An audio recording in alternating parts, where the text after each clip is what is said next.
দেশের অন্যতম বড় চালের মোকাম দিনাজপুর থেকে স্বাভাবিক হতে শুরু করেছে চাল সরবরাহ। মঙ্গলবার রাতেই দিনাজপুর থেকে দেশের বিভিন্ন স্থানে চাল সরবরাহ শুরু হয়। পুরো দমে উৎপাদন থাকায় চাহিদা অনুযায়ী সরবরাহ করতে কোনো সমস্যা হচ্ছে না বলে জানিয়েছেন মিল মালিকরা। বাজারে চালের সরবরাহ নিয়ে বিস্তারিত জানাতে এই মুহূর্তে দিনাজপুর থেকে যোগ দিয়েছেন সহকর্মী এএসএম আলমগীর। আলমগীর, আমরা দেখছিলাম যে উৎপাদনে কোনো সমস্যা হয়নি এই উদ্ভূত পরিস্থিতিতে, কিন্তু সরবরাহে বেশ খানিকটা বাধার মধ্যে পড়তে হয়েছে খুব স্বাভাবিকভাবেই সারা দেশে। সেক্ষেত্রে সরবরাহ প্রক্রিয়া পুরোপুরি স্বাভাবিক হতে কতদিন লাগতে পারে, আর বাজারে এখন পর্যন্ত কোথাও চালের ঘাটতি দেখা গেছে কিনা দিনাজপুরে? আসলে দিনাজপুরে এই হঠাৎ করে দেশের পরিবেশ পরিস্থিতির কারণে যে চালের সরবরাহ যেটি ব্যাঘাত ঘটেছিল সেটি স্বাভাবিক হতে আর 2-1 দিন সময় লাগবে বলে এখানকার মিল মালিকরা আমাকে জানিয়েছেন। তবে স্থানীয় প্রশাসন আমাকে যেটি জানিয়েছেন যে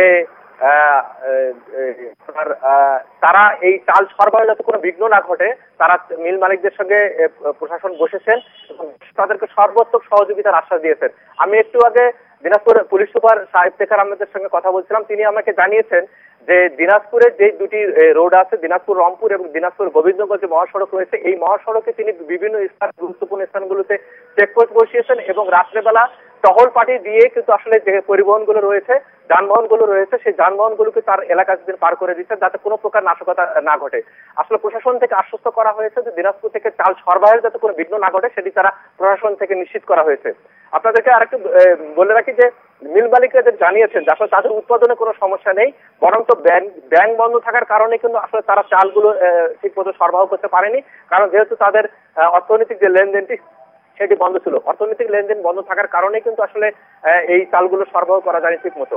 তো তাদের যেটি আশ্বাস, প্রশাসন যে আশ্বাস দিয়েছে সেই প্রশাসনের আশ্বাসের প্রেক্ষিতে অলরেডি কিন্তু মঙ্গলবার রাত থেকে কিন্তু চাল সরবরাহ শুরু হয়েছে এবং আপনার আজকেও কিন্তু পুরোদমে কিন্তু আপনার দিন রাত কিন্তু আসলে এই চাল সরবরাহ যে বিষয়টি সেটি কিন্তু এখানে চলমান রয়েছে। আমি এই মুহূর্তে দাঁড়িয়ে রয়েছি দিনাজপুরের সবচেয়ে বড় চালের মোকাম পুলহাটে।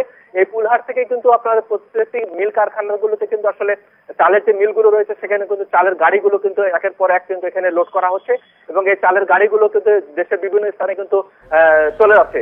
ফলে পুরোদমে এখান থেকে কিন্তু চালের সরবরাহ ব্যবস্থা যেটি সেটি কিন্তু মোটামুটি সচল রয়েছে এবং আগামী দিনাজপুর থেকে জানাচ্ছিলেন সহকর্মী এএসএম আলমগীর।